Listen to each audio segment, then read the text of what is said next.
মুখোপাধ্যায়ের বিখ্যাত উপন্যাস পথের পাঁচালী। ছোটদের উপযোগী করে সাবলীল ভাষায় এই বইটি তিনি আবার লিখে ফেলেন আম আটির ভেপু নামে। আম আটির ভেপু এই বইটি আমার প্রিয় বই। কেন প্রিয় সেটা নিয়েই আজ আমি কিছু বলবো।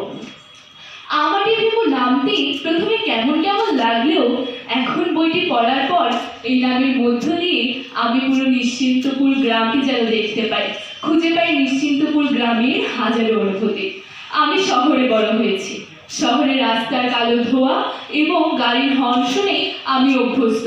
গ্রাম বাংলার শান্ত পরিবেশ সম্পর্কে তেমন ধারণাই ছিল না, কিন্তু এই বইটি পড়ে গ্রাম বাংলার শান্ত ও স্নিগ্ধ পরিবেশ কেমন হতে পারে তা যেন আমি নিজের চোখে দেখেছি। গ্রাম বাংলার সেই 6 ঋতুর বৈচিত্র্য, সেই সোদা সোদা গন্ধ, কাঁচা আমের স্বাদ, বৃষ্টিতে ভেজার অনুভূতি, বৃষ্টি পড়ার শব্দ, আরও অনেক কিছু। এই গল্পটা আমার অনেক ভালো লাগলেও কিছু ঋণাত্মক বিষয় আছে।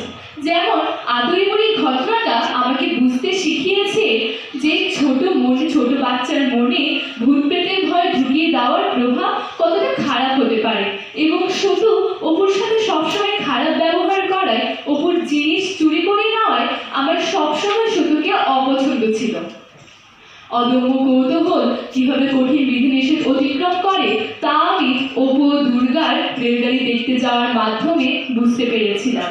এত কষ্টের পরেও তারা যখন স্বপ্নে রেলগাড়ি দেখতে পায়নি, তাদের এই না দেখার কষ্টটা যেন আমাকেও ছুঁয়ে গিয়েছিল। এখন আমি যখনই সামনে থেকে রেলগাড়ি দেখতে পাই, তখনই আমার মনে হয় ওই দিক দিয়ে আজও অপু আর দুর্গা ছুটে আসছে সে তাদের স্বপ্নের রেলগাড়ি দেখতে। সব ছাপিয়ে দুর্গাই যেন আমার মূল চালিকা শক্তি। পুরো গল্পের মধ্যে দুর্গাই আমার সব থেকে প্রিয় চরিত্র। দুর্গা যেভাবে প্রকৃতির সাথে মিশে যেত, যেভাবে গ্রামের প্রতিটি মানুষকে নিজের করে ভাবত, নিজের বলে যত্ন নিত, আমার সবসময় দুর্গাকে অনেক ভালো লাগতো এই কারণে। তাই দুর্গার হঠাৎ মৃত্যুটা যেন আমার মনকে ঝাঁকিয়ে তুলেছিল। আমি মেনেই নিতে পারিনি প্রথমে যে দুর্গা মরে গেছে।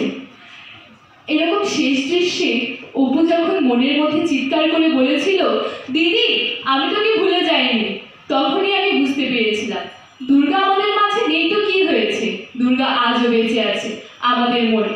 পুরো নিশ্চিন্তপুর গ্রামে আজও দুর্গার ছোঁয়া লেগে আছে, এবং আমরা কখনোই চাইলেও দুর্গাকে ভুলতে পারবো না।